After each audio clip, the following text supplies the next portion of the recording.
नमस्कृत्य नरं चैव नरोत्तमं देवीं सरस्वतीं व्यासं ततो जयमुदीरयेत्। ओम नमो भगवते वासुदेवाय, ओम नमः पितामहाय, ओम नमः प्रजापतिभ्यः, ओम नमः कृष्णद्वैपायनाय, ओम नमः सर्वविघ्नविनायकेभ्यः।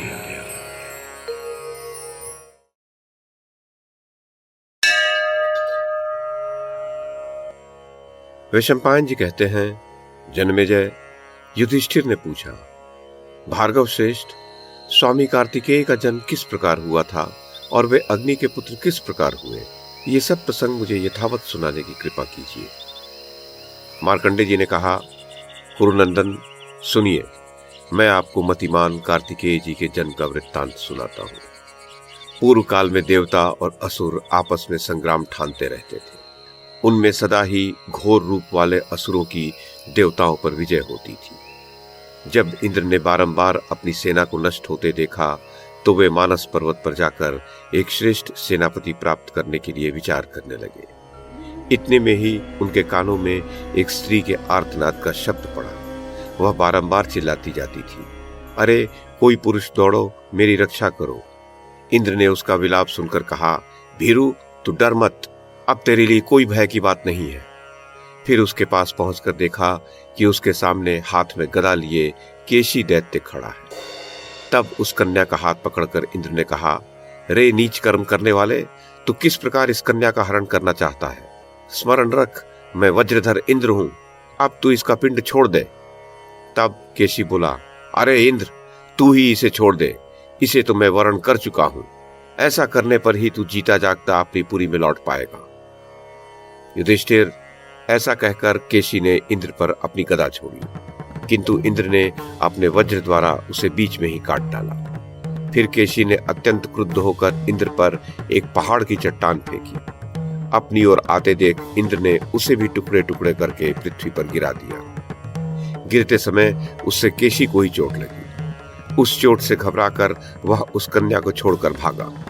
केशी के भाग जाने पर इंद्र ने उस कन्या से पूछा, सुमुखी, तुम कौन हो, किसकी पुत्री हो और यहां तुम्हारा क्या काम है?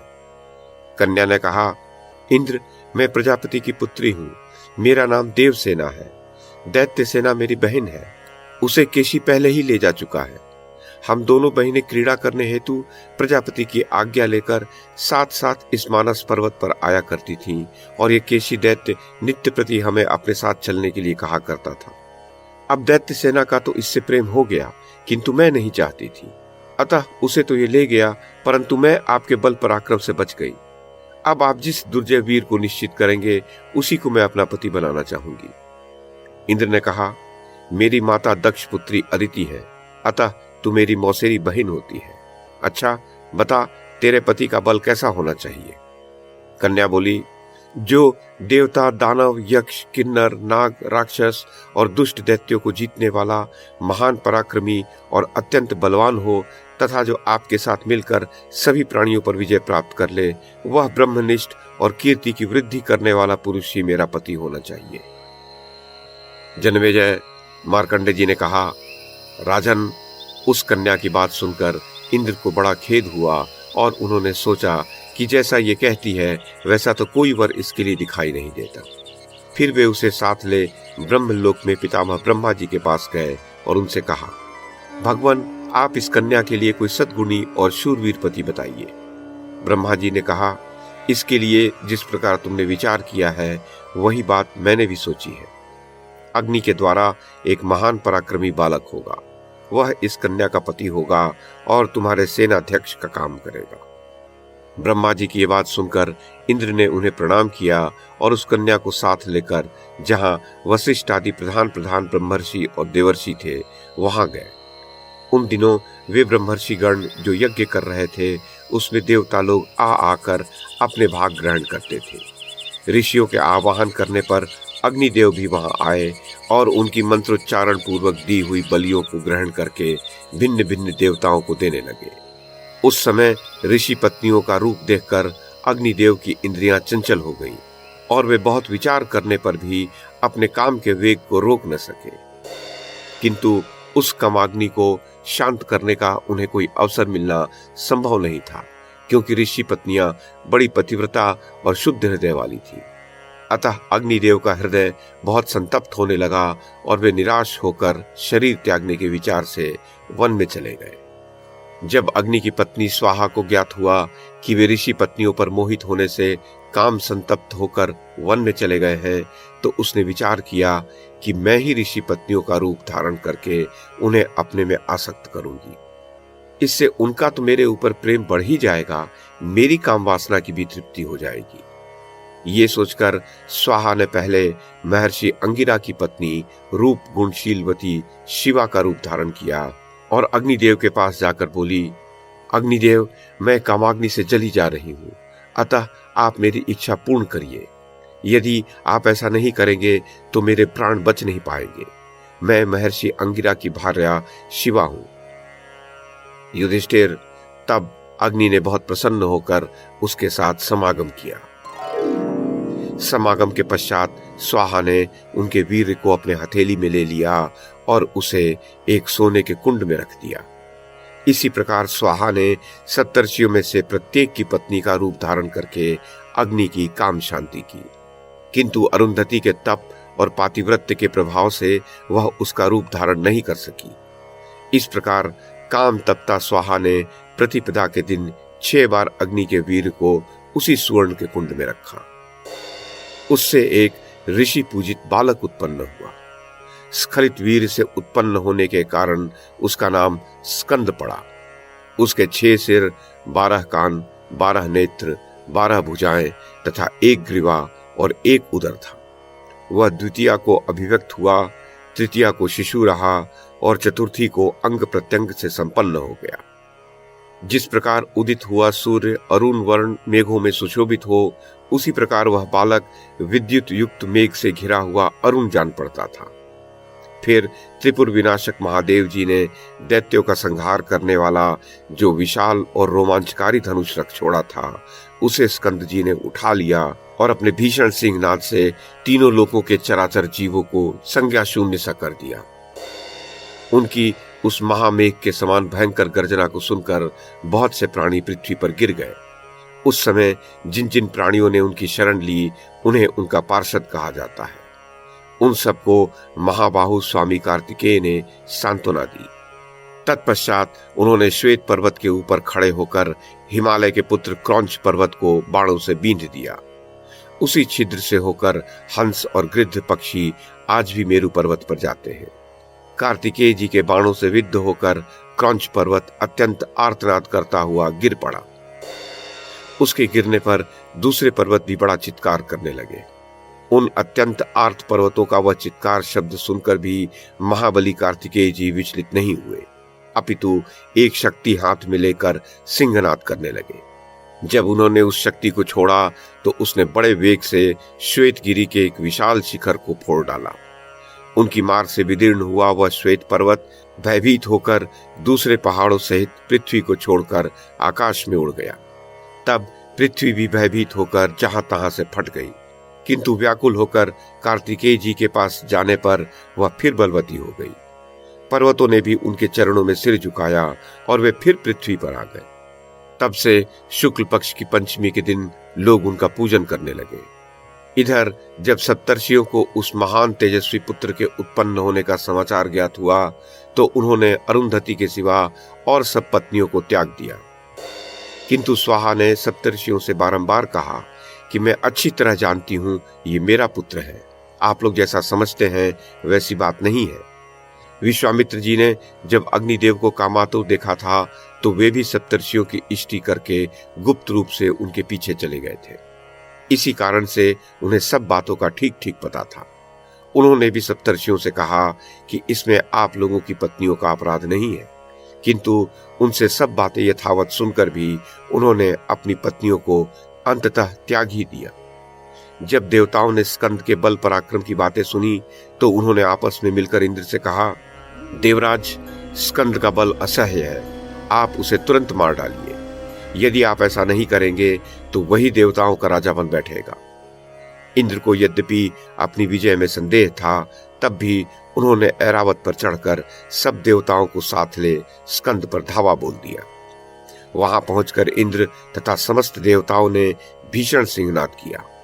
उस शब्द को सुनकर कार्तिकेय जी ने भी समुद्र के समान बड़ी भारी गर्जना की। उस महान शब्द से देवताओं की सेना अचेत सी हो गई और उसमें खलबलाए हुए समुद्र के समान सनसनी फैल गई।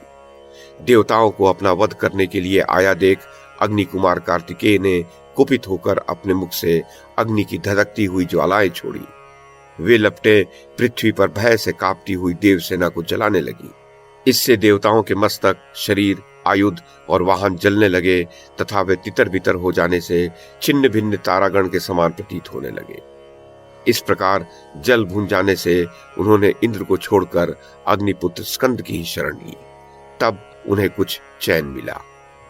देवताओं के त्याग देने पर इंद्र ने स्कंद पर वज्र छोड़ा। उस वज्र ने उनके दाहिने अंग पर चोट की। उससे उनके अंग में से एक और पुरुष प्रकट हुआ। वह युवावस्था का था तथा सोने का कवच, शक्ति और दिव्य कुंडल धारण किए हुए था। स्कंद के अंग में वज्र का प्रवेश होने से उत्पन्न होने के कारण वह विशाख नाम से प्रसिद्ध हुआ। इस प्रकार प्रलयाग्नि के समान तेजस्वी एक दूसरे पुरुष को उत्पन्न हुआ देखकर इंद्र को बड़ा भय हुआ और उन्होंने हाथ जोड़कर स्कंद की ही शरण ली। साधु स्कंद ने सेना सहित इंद्र को अभय दान दिया। तब देवता लोग अत्यंत प्रसन्न हो वाद्य यंत्र बजाने लगे। उस समय ऋषियों ने उनसे कहा, देवश्रेष्ठ, तुम्हारा कल्याण हो, तुम संपूर्ण लोकों का मंगल करो। अभी तुम्हें उत्पन्न हुए 6 रात्रियां ही बीती हैं, फिर भी तुमने सारे लोगों को अपने नियंत्रण में कर लिया है और फिर तुम्ही ने इन्हें अभय दान भी दिया है। अतः अब तुम ही इंद्र बनकर तीनों लोगों को निर्भय प्रदान करो। स्वामी कार्तिकेय ने पूछा, मुनिगण, ये इंद्र त्रिलोकी का क्या काम करता है और किस प्रकार यह देवताओं की रक्षा करता है? ऋषियों ने कहा, इंद्र समस्त प्राणियों को बल, तेज, प्रजा और सुख प्रदान करता है तथा प्रसन्न होने पर वह सब प्रकार की इच्छाएं पूरी कर देता है।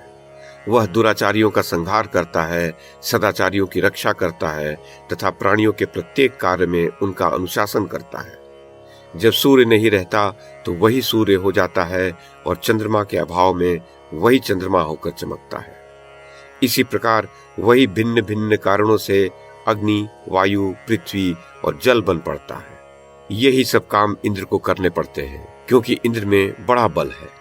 वीरवर, तुम भी बड़े ही बलवान हो, अतः तुम ही हमारे इंद्र बन जाओ। तब इंद्र ने भी कहा, महाबाहो, तुम इंद्र बनकर हम सबको सुखी करो। तुम वास्तव में इस पद के योग्य हो, अतः आज ही अपना अभिषेक कराओ। स्कंद ने कहा, शक्र, आप ही निश्चिंत होकर त्रिलोकी का शासन करें। मैं तो आपका सेवक हूं, मुझे इंद्र पद की इच्छा नहीं है। इंद्र बोले, तुम्हारा बल अद्भुत है। तुम्हारे पराक्रम से चकित हुए प्राणी मुझे गिरी हुई दृष्टि से देखेंगे। यही नहीं, वे हमारे बीच में भेद डालने का भी प्रयत्न करेंगे।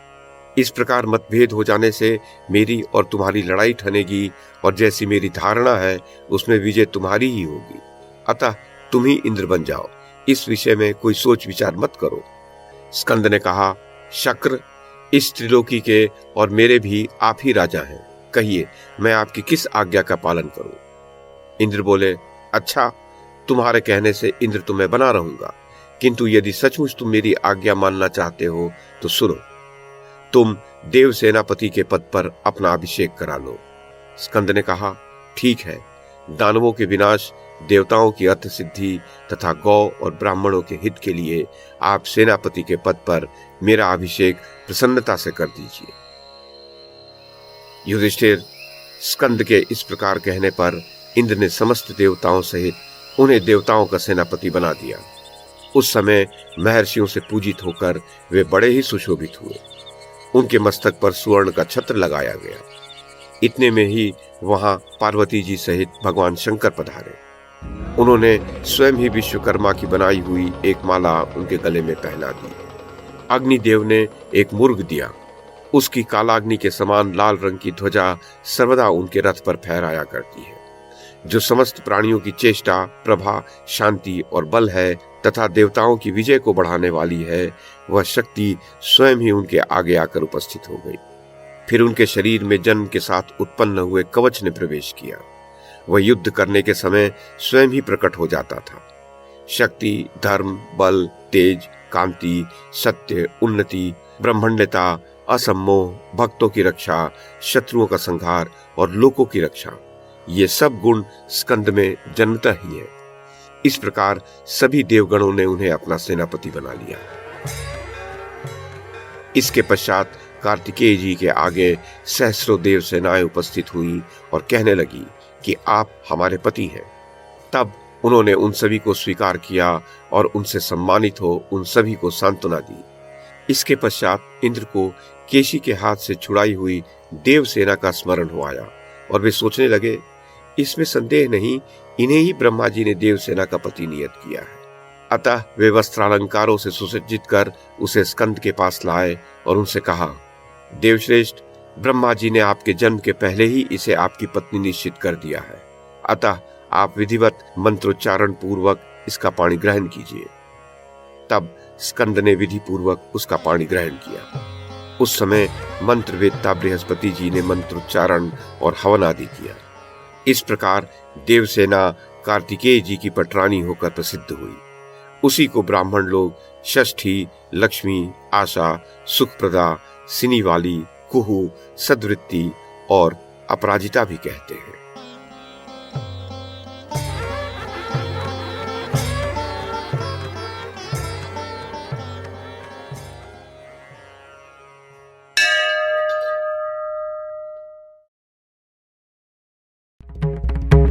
YouTube के माध्यम से महाभारत की कथा को एक श्रृंखला के रूप में प्रस्तुत करने का हमारा ये प्रयास यदि आपको सराहनीय लगा हो तो कृपया इस कड़ी को लाइक और शेयर करें, चैनल को सब्सक्राइब करें और बेल आइकन को दबाएं। साथ में अन्य लोगों को भी देखने के लिए प्रेरित करें। धन्यवाद और नमस्कार।